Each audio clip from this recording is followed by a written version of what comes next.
Hi guys, welcome back to August Love Story, the channel. My name is Artieka. And my name is Tommy. That sounds like Lil Daryl though. Today we are reviewing Married at First Sight, season 16, episode 18. The episode is titled, What's Our Safe Word? If you guys haven't already, please subscribe to our channel and turn on the notification bell. Ready to do this? Let's do it. All right, so Clint and Gina. I feel like this couple has made the most strides in telling the truth. Yeah. Yeah. Gina was especially at the end. Gina was basically like, this isn't gonna work.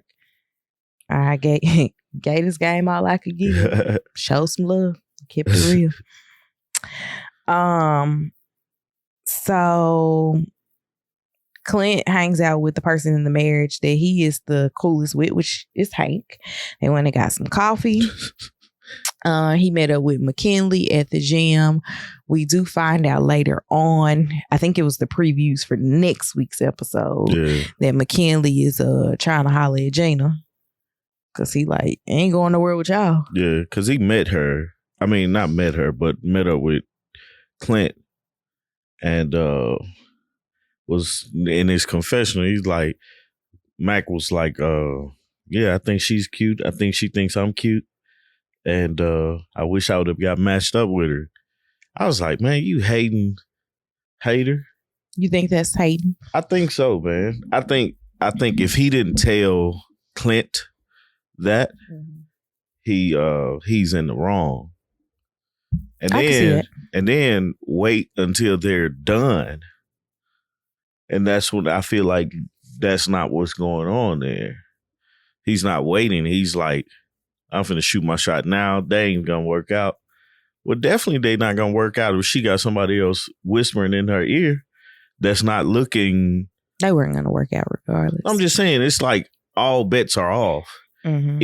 If somebody else is, if she's on the fence, then you got another suitor who may be more of your type, or, you know, not even necessarily more of your type, but more so of the idea that, oh, he wants to pursue me, you know, by him reaching out, by him saying, hey, whatever he said.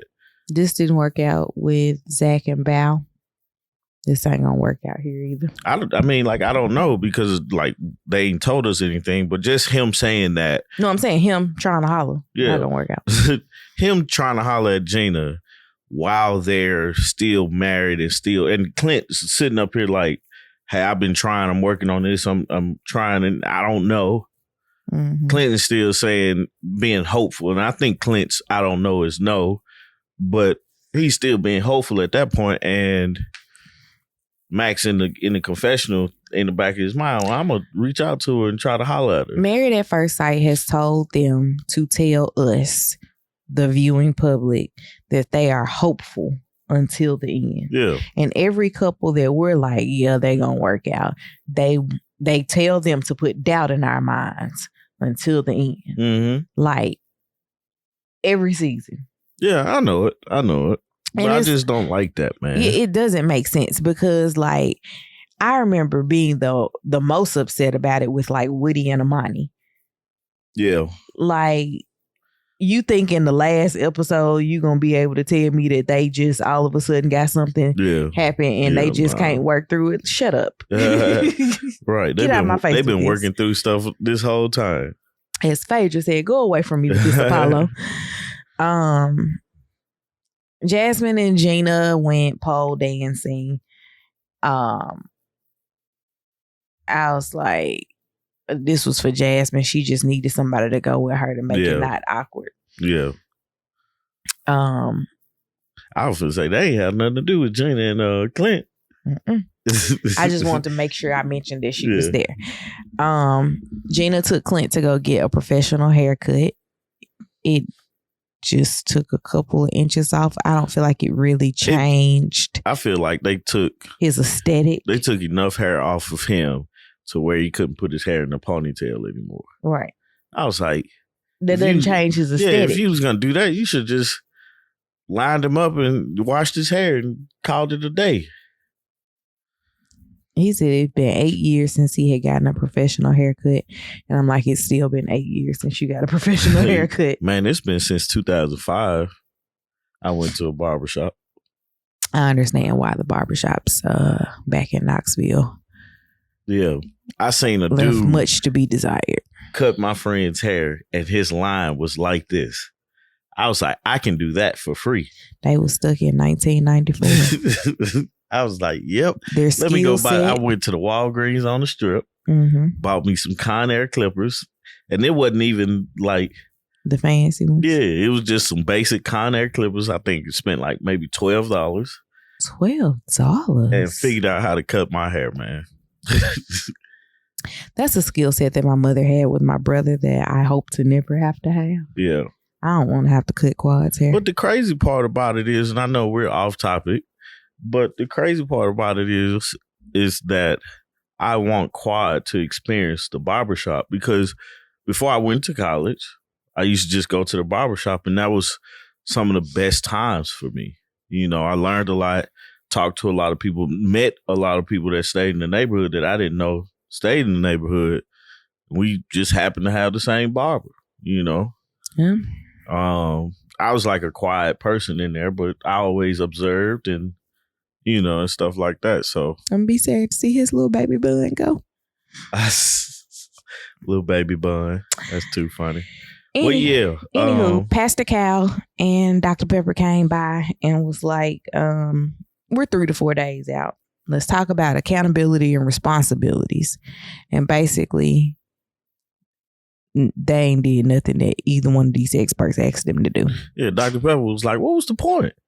Why did y'all have me here? Yeah, why was I here last week if y'all wasn't going to do what I asked you to do? They was like, to be fair, we went out of town. She was like, if I told you it was $3,000, you would have made time for it. Clint was like, yep. Probably. Mm-hmm. Yep, that is absolutely right. I would have. Like, they never had any intentions of trying to work this out. Clint says this is the first time that he's heard that he didn't do things that made her feel special or like a wife. I'm like, yeah, it's kind of like defeating to hear that, you know, because you know that, well, I thought I was doing the right thing, but apparently I wasn't, and you didn't feel appreciated as a wife or even presented as a wife. And I could have done that if I would have known. Mm-hmm.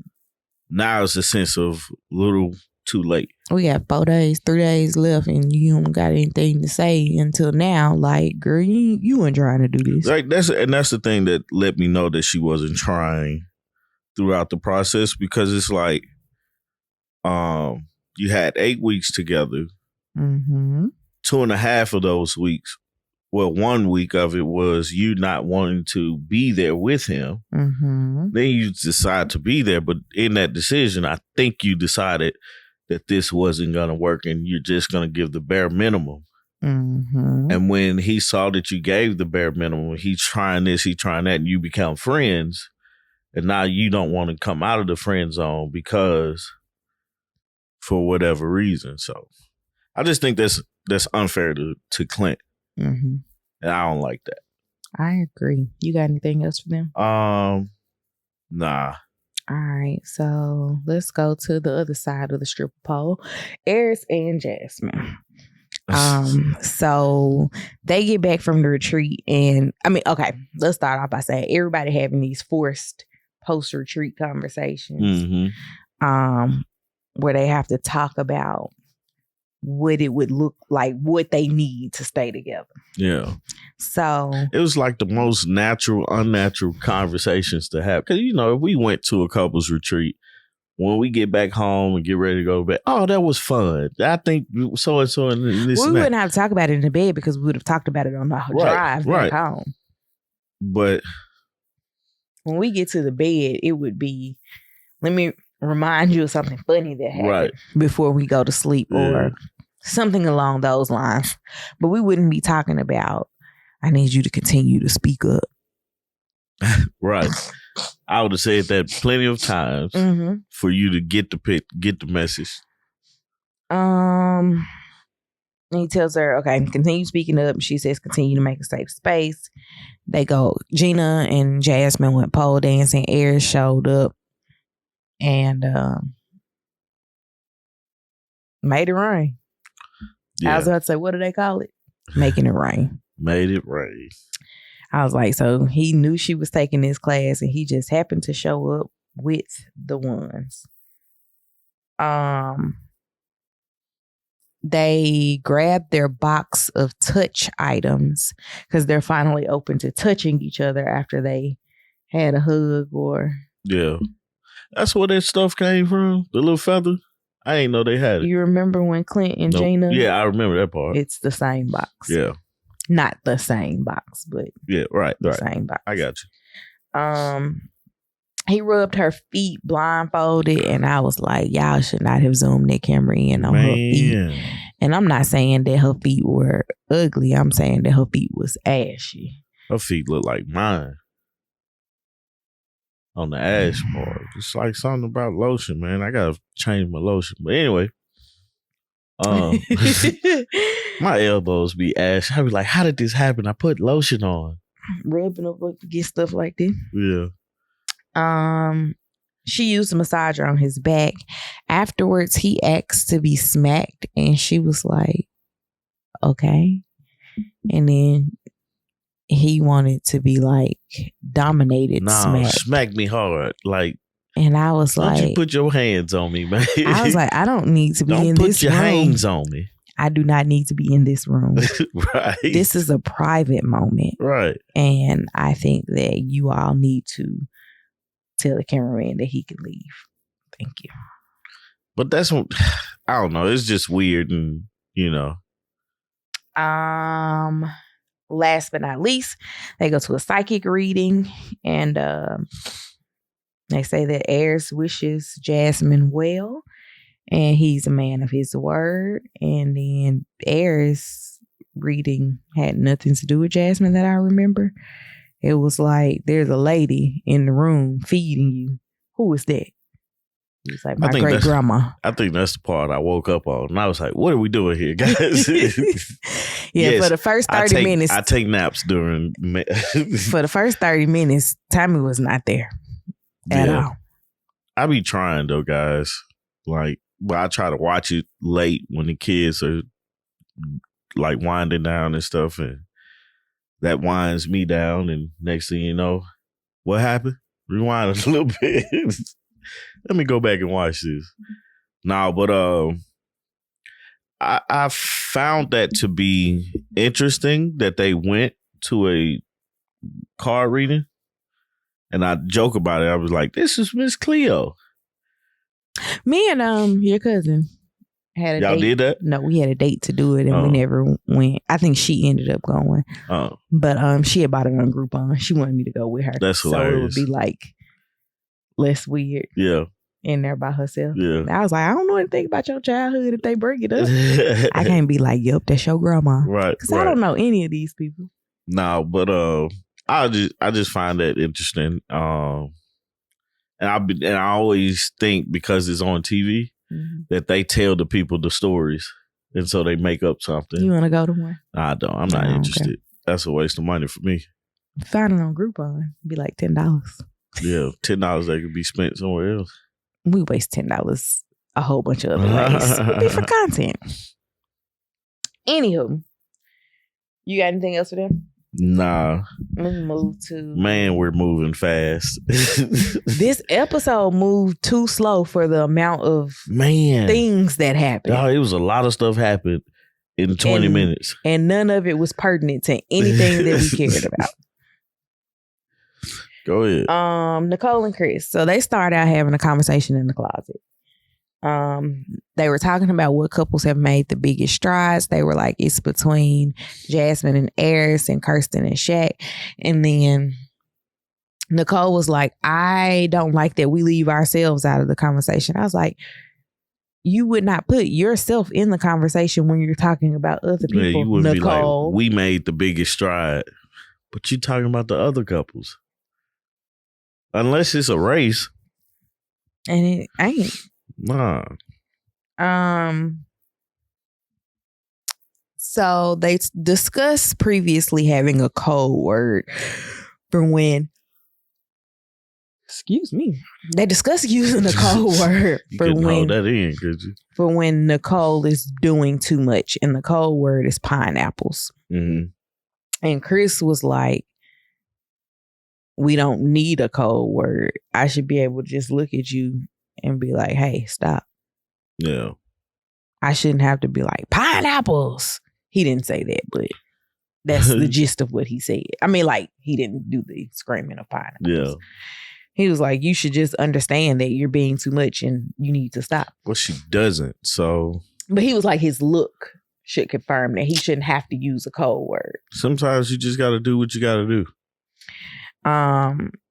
He was sick of them pineapples. Oh, yeah. He was sick of it. Let's move all these pineapples out of the house. And I was like, I'll avoid pineapples. And then he started gathering stuff. And I was dang. like, pineapples are not decor. Man, we got a pineapple in this house that ain't gonna last long. It needs to be. Because that thing is good. I mean, you hear me?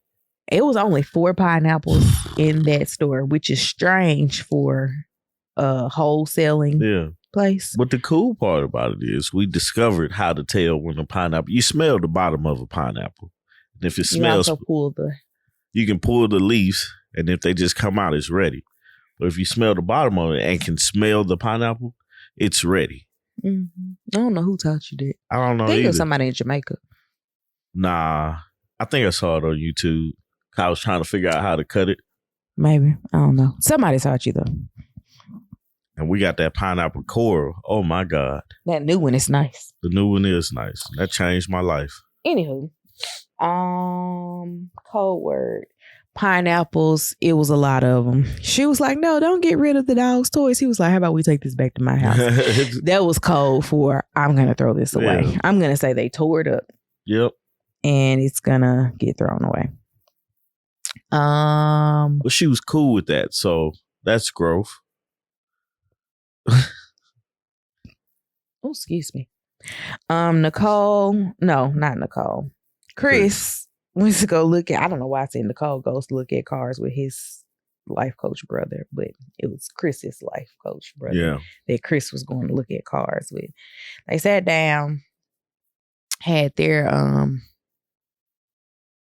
decision day conversation. What could she do better? And he was like, she can basically just be less self-critical. I'm like, you have to tell her how annoying this is, not just will you stop? This is annoying. Yeah. You need to figure this part of yourself out because it is annoying. When I think when Chris gets tired of her being annoying, she's going to have a problem with how he presents it. Mm-hmm. Because it's going to be like somebody told me, when you get married, you have to accept the flaws that are there. Like the things that you do now, you're accepting those things. And those are things that don't bother you enough to want to turn away. Mm-hmm. So when he tells her you're being annoying, he needs to go ahead and tell her now before he makes that decision, because it's almost locking it in. Yeah, because if she's like, I've been doing this for the last 6 months and it's just now starting to annoy you, it's got to be something else. Yeah. She's not going to hear it. Right. As you've been irritating this entire relationship. Right. And it's got to be a clear, he can't sugarcoat that. Mm-hmm. It's got to be a clear-cut thing, because he waits 6 months. She's going to go to the extreme because we've seen her do that. Mm-hmm. So. She is an extremist. Mm-hmm. Even with this pineapple word, she didn't want to get rid of the word, even though he told her already he's not going to use it. Nicole FaceTimed her dad, and her dad was basically like, you like it, I love it. Yeah, her dad was the wrong person to talk to for any advice. on how to move and stuff like that. But it's cool that he supports her because the interesting thing, like what you're saying about him being the wrong person, was like she was like, we got a decision days coming up. He was like, well, you got to make a decision. Duh. Stop presenting stuff like it's new information. Yeah. That irritates me about people. That's why you act like this, because he act like that. Mm-hmm. Anywho, I'm sorry, I cut you off. Go ahead. I forgot what I was going to say. But no, I remember. He's, he was definitely the wrong person for her to call. Mm-hmm. But I like the fact that he's in support of her. Mm-hmm. And openly, because we don't get a lot of chances. Like Jasmine's dad is a part of her life, but he was only there that one time. Mm-hmm. You know, Kirsten and Shaq ain't met her dad yet. Mm-hmm. And I don't think Gina's dad is in her life. Mm-mm. You know, so it's like just to see the support of dad. Mm-hmm. And hey, we didn't have the greatest relationship, but I'm supporting you now at this point in your life. And so whatever you decide, you know, that he basically said Chris is not a bad choice. Mm-hmm. You know, he's a pretty good guy. So he did his fake New York, I don't even know what the word I would use is. Intimidation. Yeah. He tried to intimidate him. It didn't go over because Chris was just like, all right, cool. Yeah. And so he's like, yep, he's won me over. Don't take much, but he got me. Mm-hmm. So, but yeah, it's, if she was looking for anything other than I support you, he wasn't the right one to call. I wonder what her relationship is like with her mom. I don't know. Because her dad has been very integral. Yeah. In everything with this show. I don't know. Her mom was at the wedding. I know that. No, I'm saying the relationship, because she calls her dad for everything. Yeah. And not her mom. And, you know, I'm the opposite. Yeah. Anywho, you got anything else for them? Nah. All right, so we can move on to the last couple. We breezed through these first three. Yeah.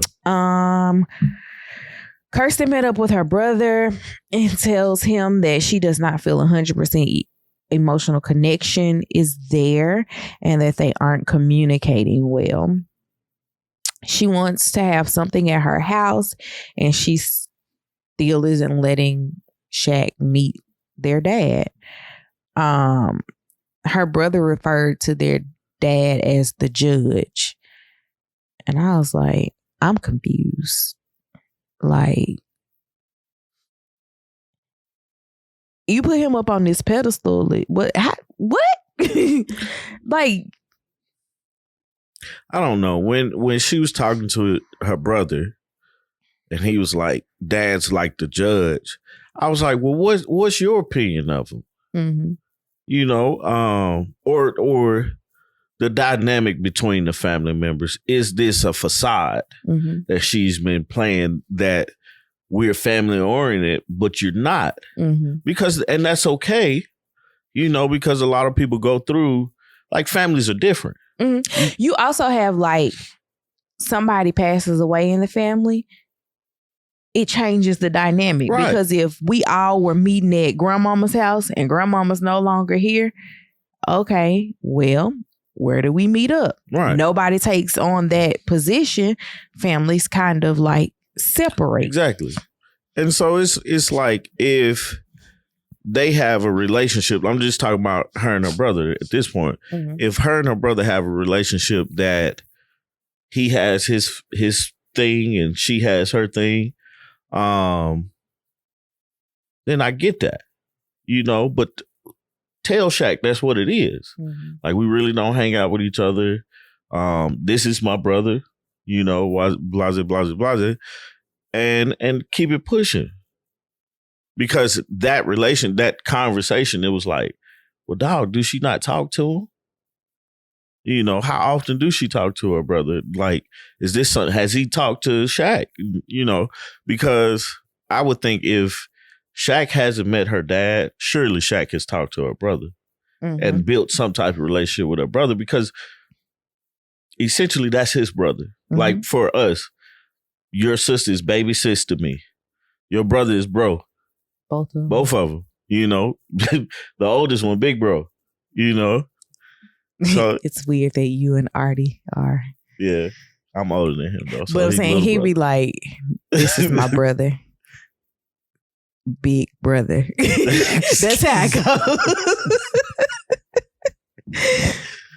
But it's just, what's the relation? Like, I think what we're missing is the relationship between the family members, because it is weird that she invites her. Oh, I'm sorry, I'm just moving right along. No, go ahead. That she invites her. Did I have a look on my face or something? No, I just know that I'm skipping. Okay. Their conversation. I was going to say, I don't care. Go ahead.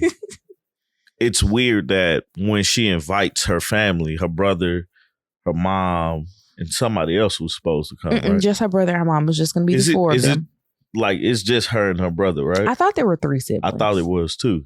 So I think it's her sister that has not been invited. Oh, okay. That wasn't invited over. Okay. So you gotta look at those clues. Like, what's the dynamic between her family? Because something's fishy about the dynamic in the family. Mm-hmm. And I can get your parents are no longer together, which I don't have that issue. But I can get when your parents are no longer together, you might not want to put them in the same space with each other. Yeah. Me and my parents have gone out to eat together. Like, it don't really matter. Yeah. My dad's not coming out with us now, but that's a whole nother story for another day. Has absolutely nothing to do with my mama. But when people have those dynamics where it's like y'all haven't been together since she was 8, she in her 30s, whatever y'all was going through, you should be over. It should be over by now. Unless he tried to like run you over with a car.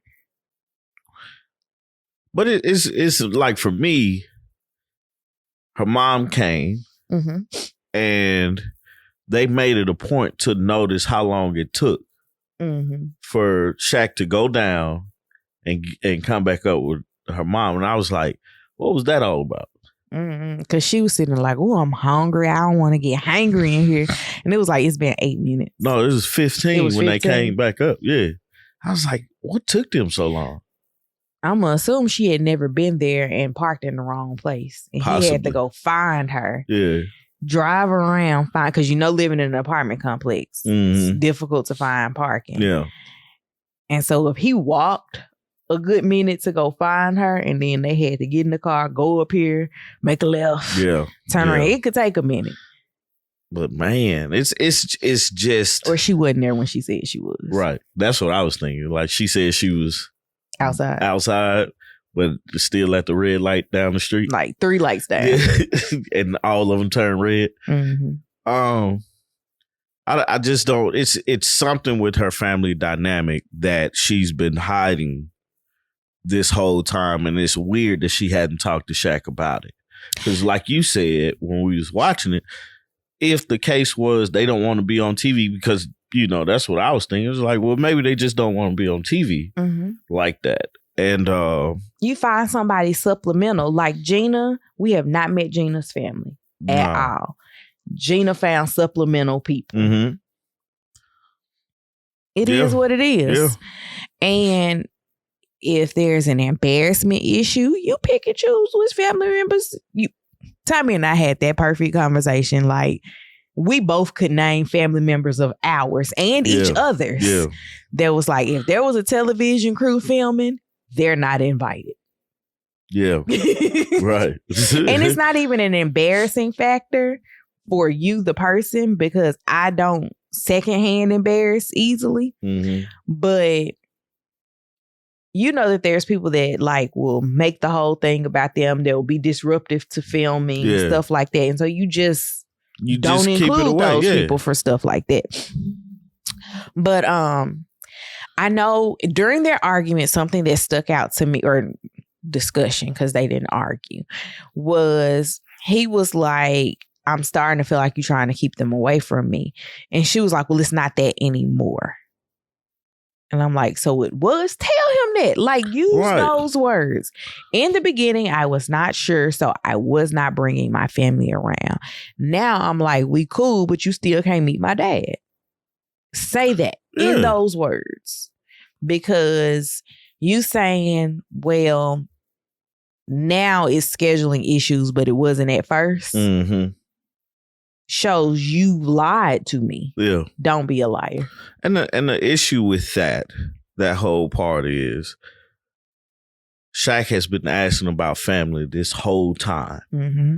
Just be straight up with him. Mm-hmm. Because I can't say yes if I like don't know the truth about what's going on. Mm-hmm. And I think it's that her family dynamic is not one like Shaq's. Mm-hmm. They're not together, mm-hmm. which is okay because some families aren't like that. Right. Like my family pretty much only gets together for Christmas. Yeah. Like it used to not be like that, but now that's pretty much when we all get together is Christmas. And that's when we go. Right. So I mean, like if we made a special trip, people would come by. Yeah. But getting together collectively and you know you're going to see everybody, it's Christmas. Right. You just figure that out. Mm-hmm. And like we're working to figure that out with your family currently. Right. Because the family home where everybody gathered is no longer there. Right. So it's just like, if that's not your dynamic, that's not your dynamic. But talk about it. Yeah. And it's not like you're trying to hide your family. Like if Tommy was like, we're going to go up to visit my family for Thanksgiving, my question wouldn't be who all going to be there. It would be where are we going to go? Where we going to go? Yep. Whose house are we going to go to? Right. Actually, my first question would be, is Wanda cooking? Yeah. But that's another story for another day because I want my auntie to cook. Right. Me too. Me too, dog. But yeah, man, it's something about her family's dynamic that's amiss that she hasn't told Shaq, I believe, in my opinion. And her understanding and knowing that Shaq is a very family-oriented person and wants to meet the family because he talked to his mom about how their walls were up and everything like that, or her mom. Mm-hmm. And she was like, hey, you got to bring the walls down and just live. Mm-hmm. And she said something about expectations. I was like, I see your point. I don't fully agree with it, but I see your point. But she was like, remove the expectations, which in their case, yeah, because they are still trying to get to know each other, but there's an expectation, right? I was trying to find my notes about this expectation because I wrote the word and I was like, what I wrote didn't make sense. Right. Maybe it's because what she said didn't make sense, but I was like, what I wrote doesn't make sense. Yeah. But yeah, I mean, that's pretty much all I got for final gripe. This we going to church together scene. I forgot about y'all that. Y'all could have saved it. Yeah. You could have saved it because y'all just literally went and filmed in a church sitting down. Yeah. Too funny. It was no church service going on. Was it even Sunday? I don't know. Anyway. They dressed up and everything. Right. I wanted that they go to church and then afterwards that happened. Mm-hmm. I don't know. Because it would be weird to film church service. They do it on reality shows. Anyway. I'm going to say, we've been to church on The Real Housewives quite a few times. Anywho, you got anything else for anybody else? Nah. I just had to throw in that church scene because I forgot about the church scene. Nah, I definitely was like, they go film at a church because this is not a church service. Yeah. I guess I don't have a question. You got a question? What's up with Kirsten's family dynamic? Like, what's going on with the family? What do y'all think is going on with her family dynamic? If you guys haven't already, please subscribe to the channel, turn on the notification bell, comment down below and let us know what you think is the misalignment with her family and meeting or hanging out with Shaquille. And Yep, that's it for that. Tomorrow, Saturday, 8:30 a.m., coffee break. Back here, live. Mm-hmm. YouTube and Facebook, both. It'll be on those. And Sunday with Jack and Glenn, 3:00. Mm-hmm. Sounds about right. And that's pretty much it. Yeah. Check out the YouTube video we put up, the phase 1 part of building this fence out. So phase 2 is now complete. Yeah. So we just got to get that video edited, and we're working on phase 3. So be on the lookout for a new fence build. And we can go in the backyard without deer. Right. And some other stuff too we've been working on. So yeah, just continue to support. We appreciate it. Yep. All right. Bye, y'all. Peace.